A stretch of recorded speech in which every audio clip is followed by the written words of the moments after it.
Listen, I'm easy to find. And listen, they can kiss my ass if they don't like it.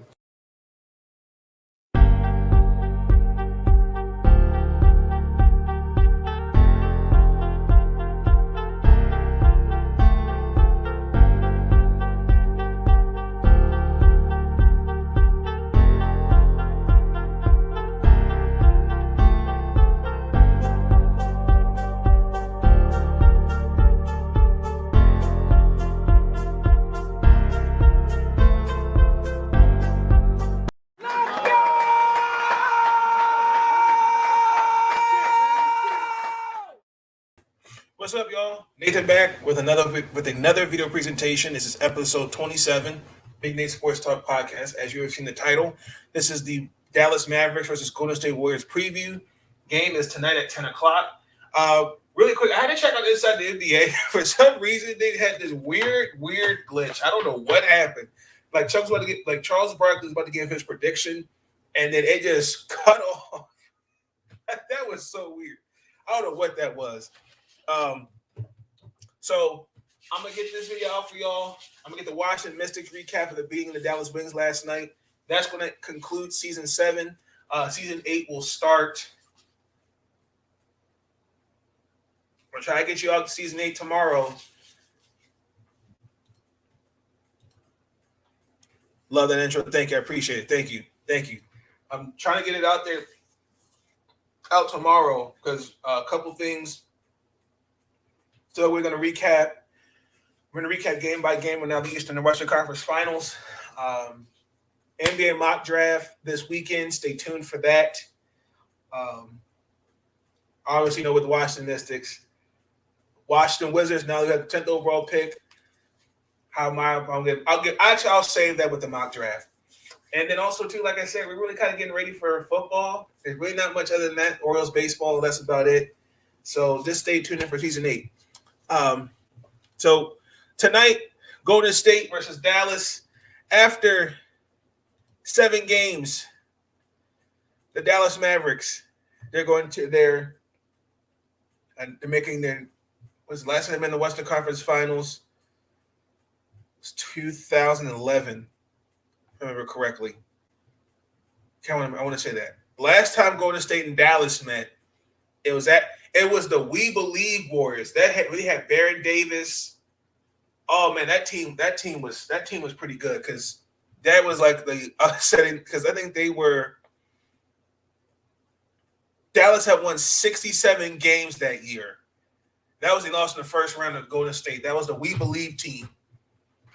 I remember that year because Charles Barkley, he was definitely in his feelings when they lost.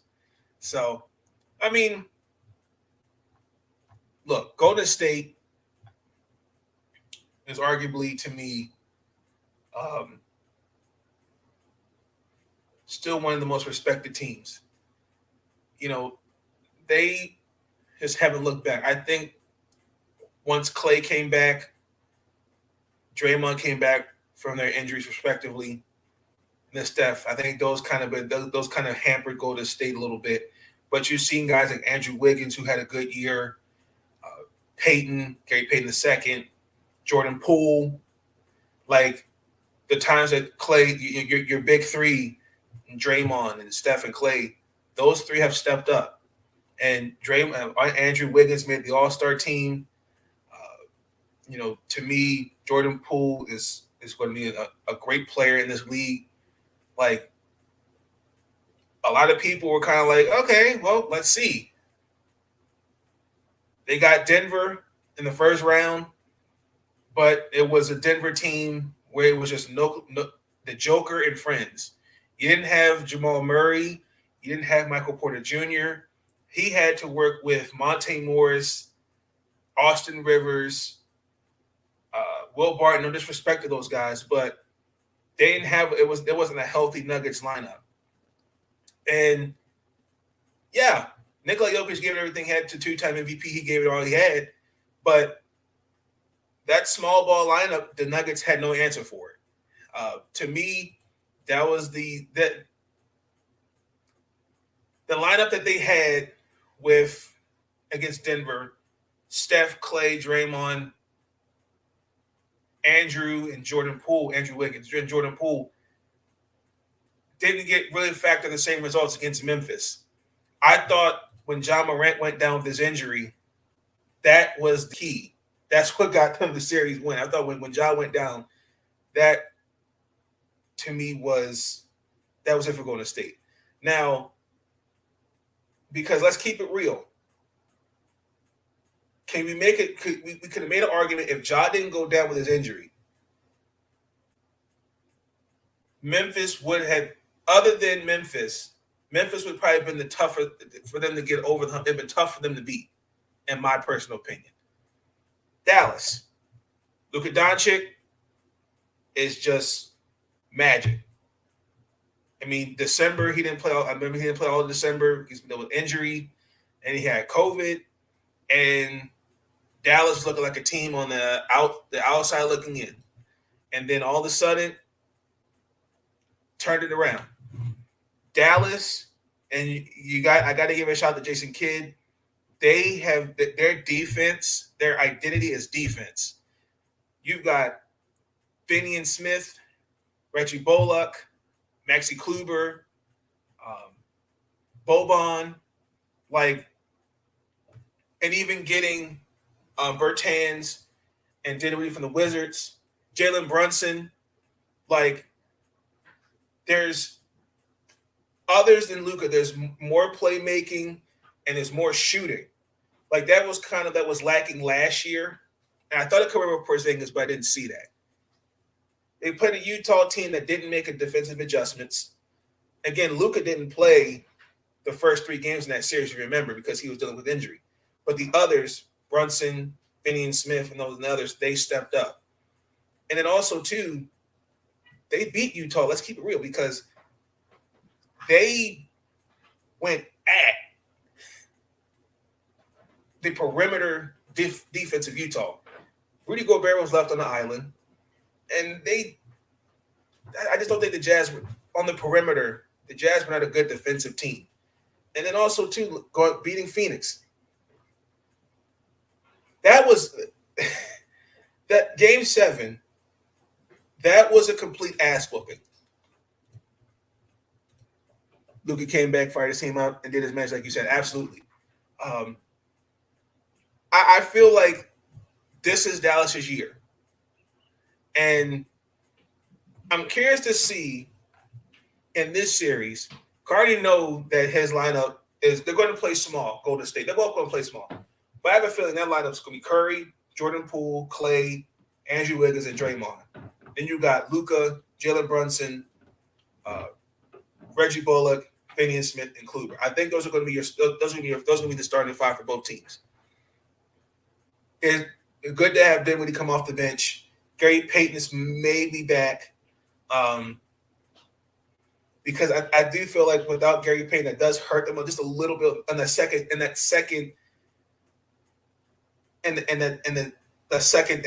lineup, because that with Otto Porter, they play deep, they're a heavy defensive second unit.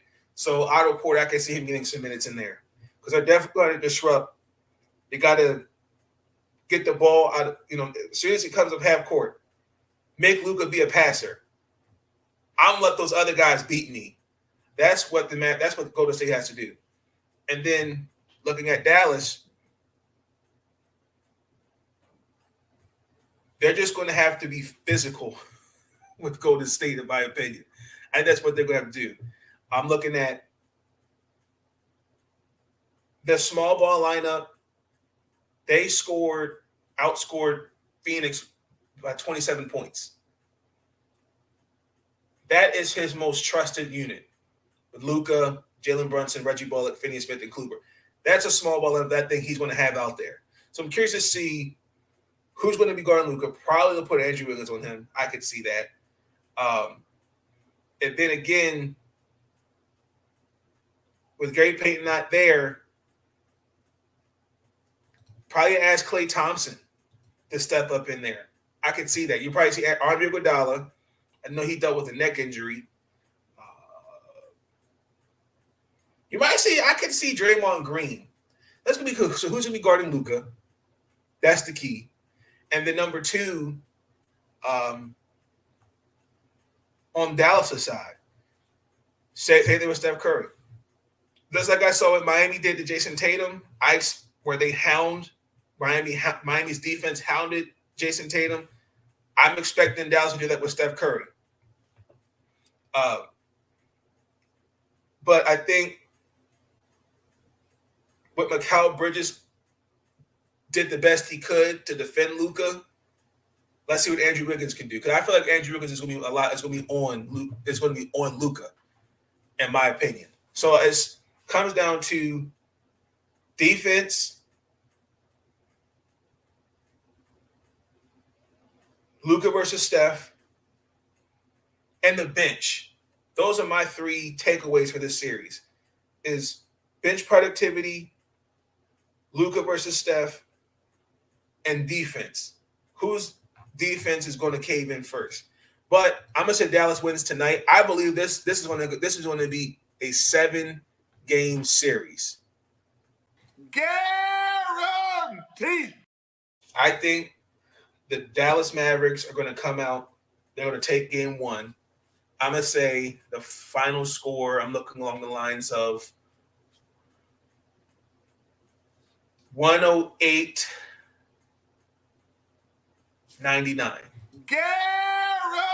Guaranteed. Y'all let me know your thoughts. Who is going to win tonight? Golden State, Dallas. How many games do y'all see this series going to? Enjoy the games. Our last video for season 7 will be with the Washington Mystics being the Dallas Wings, and that'll end season 7. So I will see y'all in a little bit. Until then, stay up. Listen, I'm easy to find. And listen, they can kiss my ass if they don't like it.